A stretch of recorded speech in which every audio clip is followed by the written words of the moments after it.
The pain had started Friday morning, sharp, localized, getting worse. By afternoon, I couldn't stand up straight. By evening, I was in the emergency room. Appendicitis, the doctor said. It's inflamed. We need to operate tonight. It could rupture. How serious? Very. If it ruptures, you could die from sepsis. We need to go now. I called my sister Diane first. No answer. Left a voicemail. I'm at Memorial Hospital. Emergency appendectomy. They're taking me to surgery soon. Can you come? Call my brother Marcus. No answer. Same voicemail. Call Dad, he answered. Dad, I'm at the hospital. Appendicitis. They're doing emergency surgery. Tonight? Right now. They say it could rupture. Oh, well, Diane's having her party tonight. The yacht thing. We're all getting ready. I'm having surgery, Dad. Right. Well, you'll be fine. Diane spent months planning this party. I'll call you tomorrow. He hung up. The nurse came to prep me. Any family coming? No. They have a party. She looked at me with sympathy. You'll be okay. We'll take good care of you. I went into surgery alone, woke up alone, spent Friday night alone in a hospital room, nauseated from anesthesia, incision burning, pressing the morphine button every 10 minutes. Saturday morning, the nurses checked on me, changed my IV, and brought terrible food I couldn't eat. No visitors. Saturday afternoon, I slept. Woke up disoriented. Pressed the call button when the pain got bad. Watched daytime television with the sound off. No visitors. Saturday evening, a different nurse asked, anyone coming to see you? My family's busy. I'm sorry, you're doing great though. Recovery looks good. I dozed through Saturday night. Woke Sunday to more pain medication, more terrible food, more daytime television. Still no visitors. My phone sat on the side table, charging. I hadn't looked at it. Hadn't had the energy. The hospital had called my emergency contacts after surgery. Someone had been notified. Nobody came. Sunday afternoon, feeling slightly more human, I reached for my phone. 73 missed calls. 42 text messages. I scrolled through, confused. Most of the calls were from Saturday, yesterday. All from family, Dad, Diane, Marcus, Diane's husband, Marcus's wife. Over and over. But none on Friday night when I was in surgery. The texts were similar. Call me. Need to talk. This is urgent. Where are you? Then I saw Dad's message, sent Saturday afternoon. Where are the monthly payments? The trust distribution didn't come through. Call immediately. Not, how's your recovery? Not, are you okay after surgery? Where are the monthly payments? I opened Instagram, something I rarely did, but Diane posted everything there. Her feed was full of photos from Friday night, the yacht party. 30 people on a rented yacht in the harbor. Champagne, catered food, dancing, everyone dressed in white. Posted at 8 p.m. Friday, while I was in surgery. More photos at 9 p.m. while I was in recovery. More at 10 p.m. while I was pressing the morphine button alone.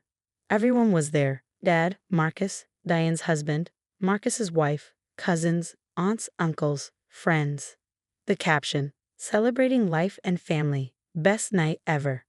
While I was having emergency surgery, I put the phone down, stared at the hospital ceiling. 40 years old, unmarried, no kids. I built a career in finance, made good money, invested well. When Grandma died and left me as trustee of the family trust, I'd taken it seriously.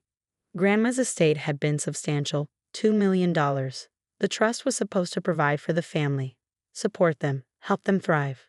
I'd structured monthly distributions. Dad got $3,000.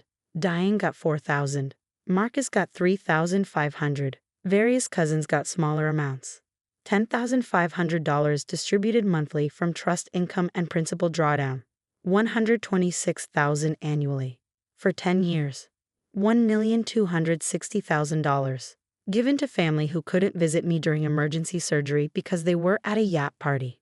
A yacht party that probably cost $15,000, paid for by trust money I distributed. I picked up my phone and called the trust attorney, Lawrence Mitchell. Victoria, how are you?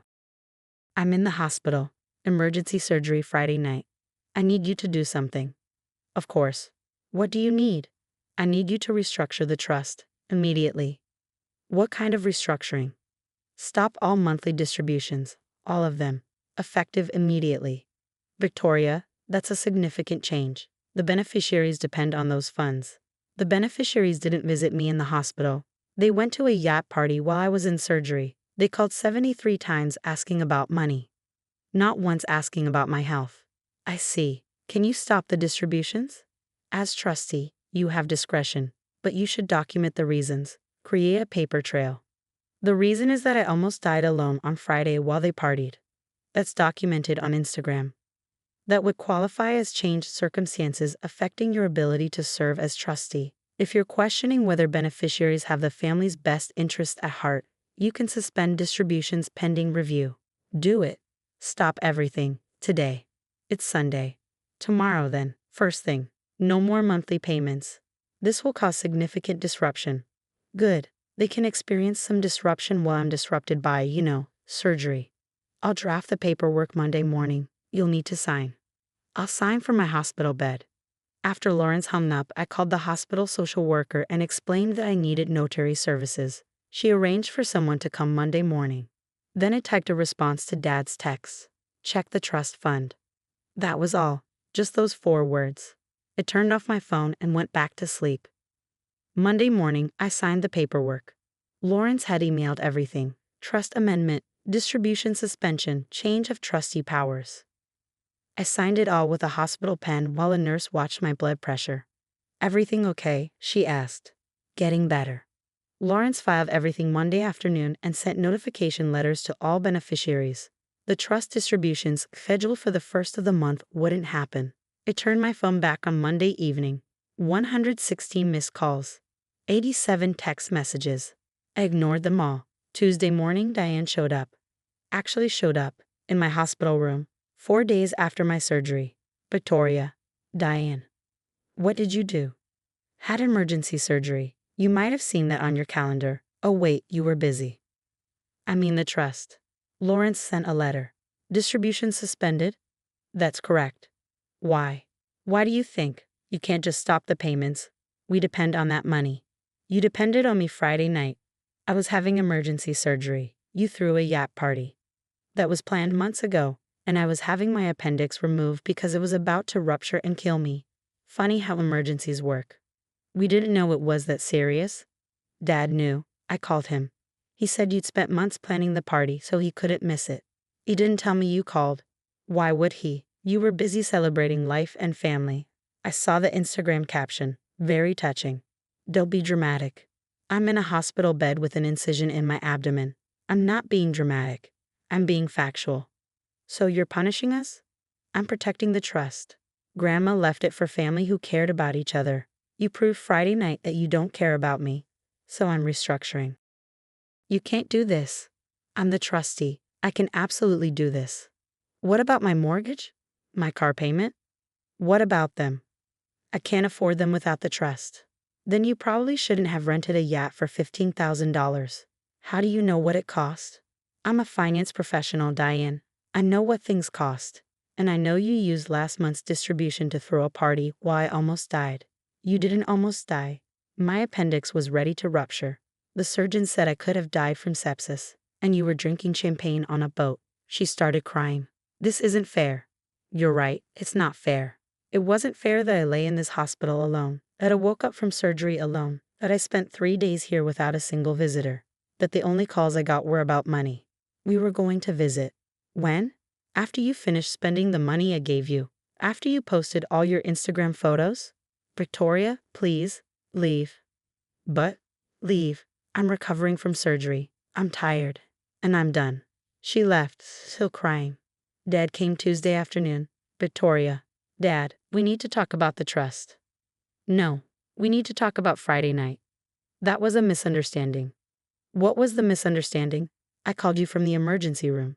Told you I was having surgery. You said Diane's party was more important. I didn't say that. You said she'd spent months planning it. That you'd call me tomorrow. Then you went to the party. I thought you'd be fine. What if I hadn't been? What if something had gone wrong? What if I died in surgery? Don't be morbid. I'm being realistic. Emergency surgery is serious. People die. You chose a party over your daughter's life. That's not fair. It's completely fair. And now you're here because the money stopped, not because you care how I'm recovering. Of course I care. Your first message was about payments, not about my health. Payments. The trust supports the whole family. The trust supported a family that cared about each other, that showed up for each other, that visited each other in the hospital. You failed every requirement. So you're taking it all away. I'm suspending distributions until I determine whether the beneficiaries deserve them. You can't judge us. I'm the trustee. That's literally my job. Your grandmother would be ashamed. My grandmother would be ashamed that her son chose a yacht party over his daughter's emergency surgery. She'd be ashamed that her family couldn't be bothered to visit the hospital. She'd be ashamed that you all cared more about money than me. He left. Marcus came Tuesday evening. Vic, this is crazy. What's crazy is that you're the third family member to visit, and you're only here because the money stopped. That's not true. Marcus, you have 73 missed calls on your record. All of them about the trust. None of them asking how I'm doing. I was worried. About money. You were worried about money. About you. Then why didn't you visit Friday, or Saturday, or Sunday? He couldn't answer. I was at the party. I know. I saw the photos. You looked like you were having fun. I didn't know you were that sick. Yes, you did. Dad knew. He told everyone. You all chose the party anyway. What do you want from us? Nothing. That's the point. I don't want anything. Not visits out of obligation. Not apologies because the money stopped. Nothing. So the trust is just over? The automatic distributions are over. If you need money, you can apply for it. Document the need. Explain why you can't fund it yourself. I'll review it. That's humiliating. So is lying in a hospital alone while your family parties. He left too. I was discharged Wednesday, took a taxi home, walked carefully up to my apartment, slept in my own bed. The calls and texts continued, begging, pleading, threatening. I blocked most of them. Lawrence called Thursday. The beneficiaries are hiring an attorney. They want to challenge your trustee authority. Let them. Document that they didn't visit during emergency surgery, that I called them beforehand, that they chose a party, that their first contact was about money. They're claiming emotional distress. So am I. Mine's better documented. I have hospital records proving I was alone. This could get ugly. It's already ugly. I almost died alone because they were on a yacht. 2 weeks later, their attorney sent a letter requesting mediation, claimed I was acting vindictively. I sent back Diane's Instagram posts, time-stamped, showing the yacht party happening during my surgery. Their attorney didn't push further. The monthly distributions stayed suspended. I restructured the trust, set up an application process, required documentation, established oversight. If they wanted money, they had to ask, justify, explain. The way they should have asked how I was doing. The way they should have justified missing my surgery. The way they should have explained choosing a party over their family. 6 months later, I was fully recovered. The scar had faded. The pain was gone. The trust was still frozen. Diane applied for funds. I denied it. Marcus applied. I approved a small amount for his daughter's school. Dad applied. I denied it. They learned what I'd learned in the hospital room. That family means showing up. That love means more than Instagram posts. That celebrations ring hollow when they cost someone everything. The yacht party photos are still online. 30 people in white, drinking champagne, celebrating life and family. While I lay in a hospital bed alone, recovering from surgery that could have killed me. They thought I'd never know, or never care, or never have the power to do anything about it. They were wrong about all three. And now, when they check the trust fund like I told them to, they find exactly what they gave me Friday night. Nothing.